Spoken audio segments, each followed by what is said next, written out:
Having the right paperwork when you immigrate to France is magical. If you can produce that right piece of paper, it often unlocks the next level of establishing your French life. Oh yeah. I mean, every situation for everyone is going to be a little different, but there are some basic documents that pretty much everyone is going to need from the time of visa application through about your first year in France. Yeah. We're going to cover those documents that you're going to want to bring with you from the US in this video. And at the end, we'll address a few FAQs about what is the deal with apostilles and when do you need French translations. Hi, I'm Raina. I'm Jason. We are Baguette Bound. We're an American family of 3 living in the southwest French countryside since 2022, and we've helped hundreds of other Americans with planning and navigating their own path to France. Here on this channel, we talk about moving, adjusting, and enjoying your life in France. Okay, so when you decide to move to France, you're going to need to bring documents that fall into 4 basic categories. Right. First category is going to be identity documents, so documents that are going to prove things like your name, your nationality, your date of birth. Second category is going to be documents that prove relationships. So these are going to be things like marriage certificates, divorce certificates, parentage. Third category is going to be financial documents. Fourth category is going to be everything else. Yes, you're going to have a miscellaneous box. But most of these, I want you to think of them as proving your history in the US for continuity of your life in France. Right.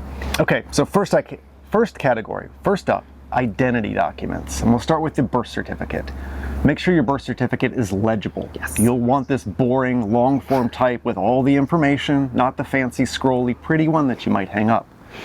You may see sometimes that birth certificates need to be recent, maybe less than 6 months old. If you have a US birth certificate, you can just ignore this.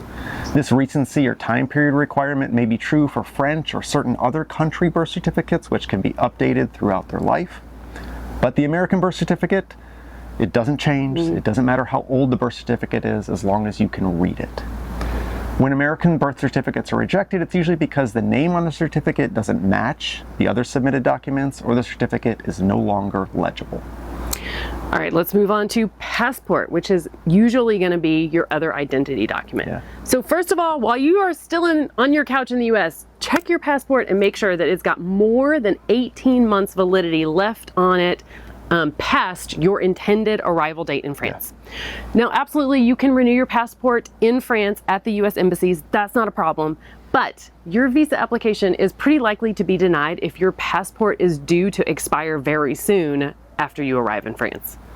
Next thing, name changes. Oh, name changes. Okay, so. Our favorite. Yeah. All right. Now, if the name on your passport does not match the name on your birth certificate, bring paperwork that can show the paper trail of name changes and connect those 2 documents.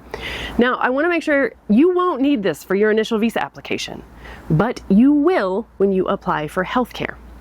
So now, I mean, this could be really simple. So even if you've been married multiple times, if you returned to using the name on your birth certificate after each marriage ended, all you're going to need probably is your current marriage certificate, because it's going to show your name, getting married, going into that marriage that matches your birth certificate, your marriage, and now probably your married name.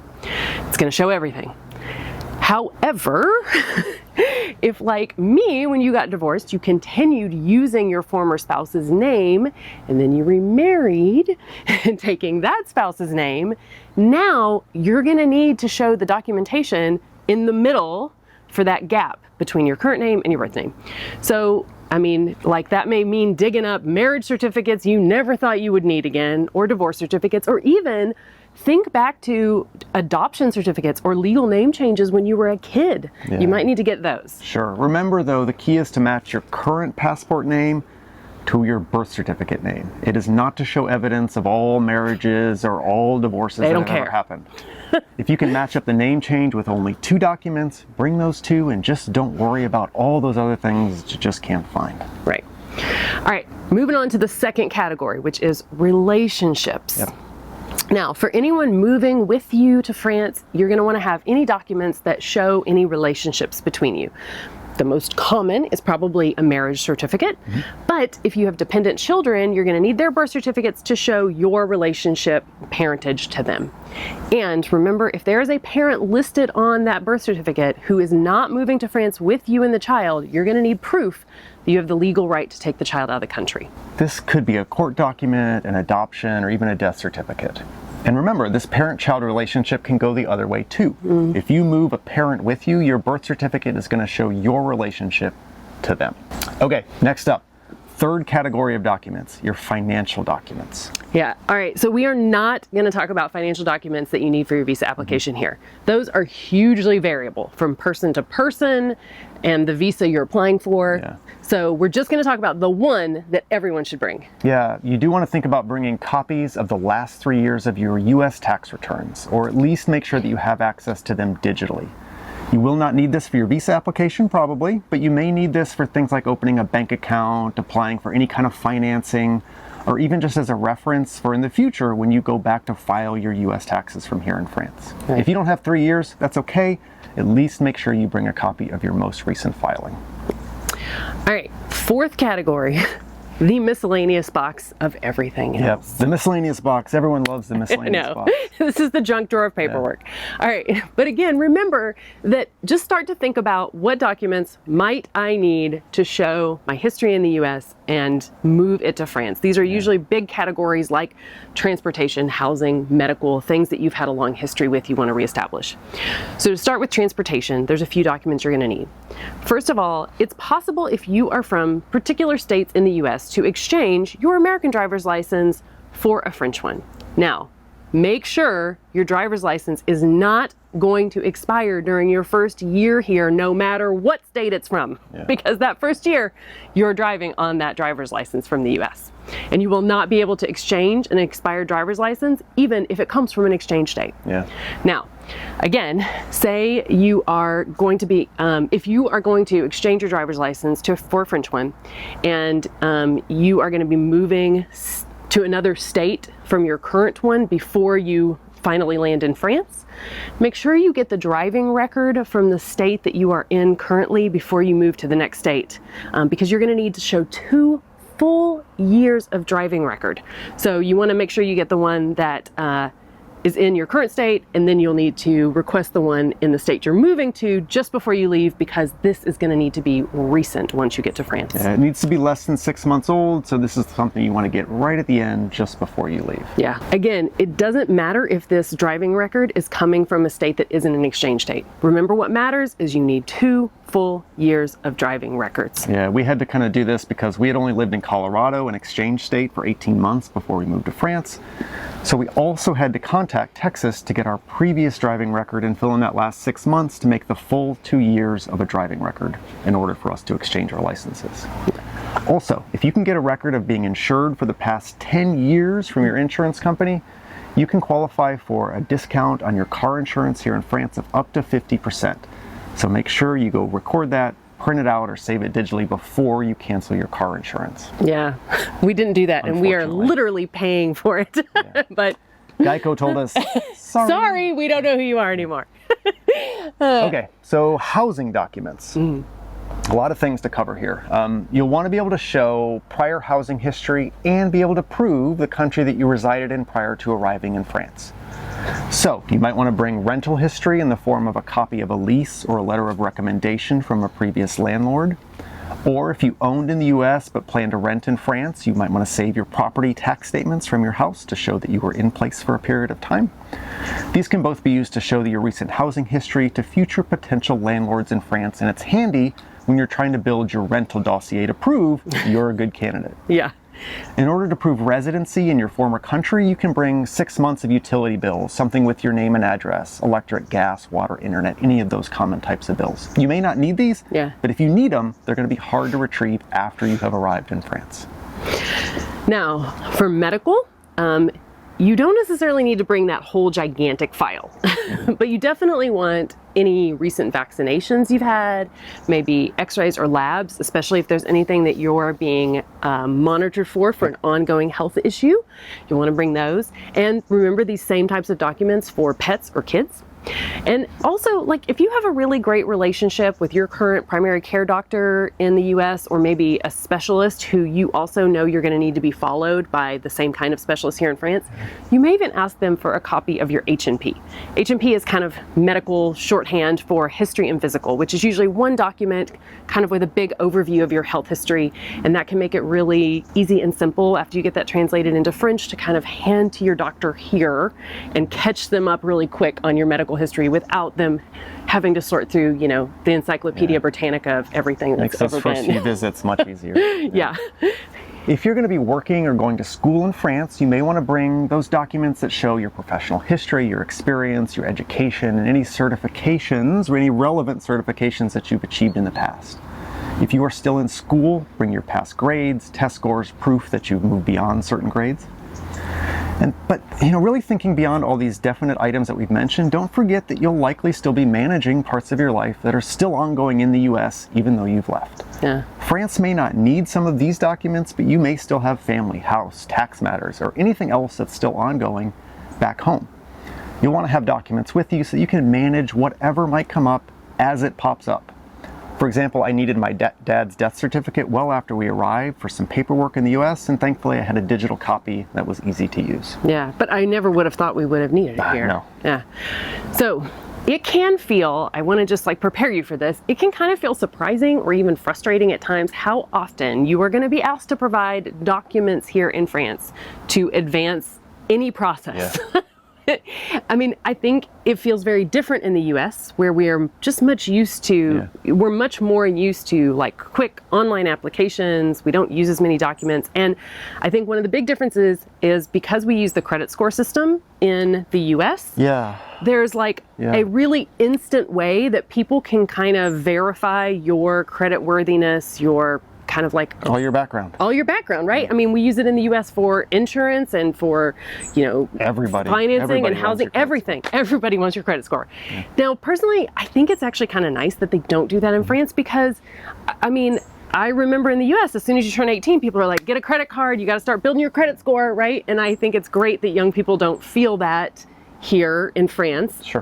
But what that means is that when you apply for insurance and housing or loans or anything, you're not going to have this credit. The person that you're applying to won't have something easy and quick to check. And instead, you're going to have to produce documents that often show your history or situation.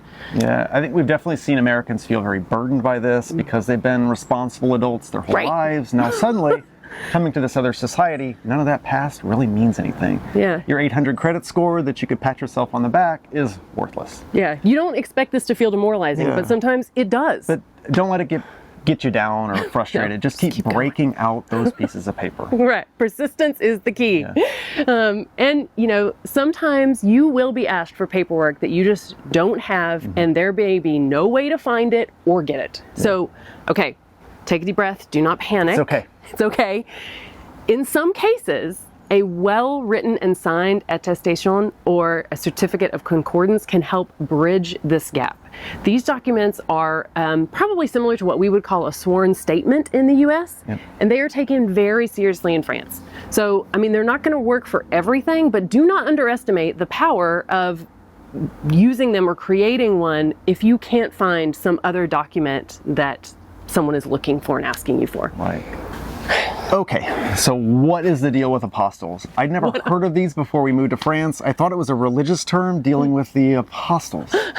Yeah, so, okay, basically what an apostille is it helps one government know and recognize that another government's document is authentic. Because, I mean, think about this, like, for example, if you dropped me into the US Embassy right now to process visas and I had to tell you if a Brazilian or a Canadian or a Nigerian birth certificate was legit, I'd have no idea. I've never seen any of those. So when a government worker sees the apostille seal, they can instantly know that the document they're looking at is authentic and be reassured they can process and pass it through. Right.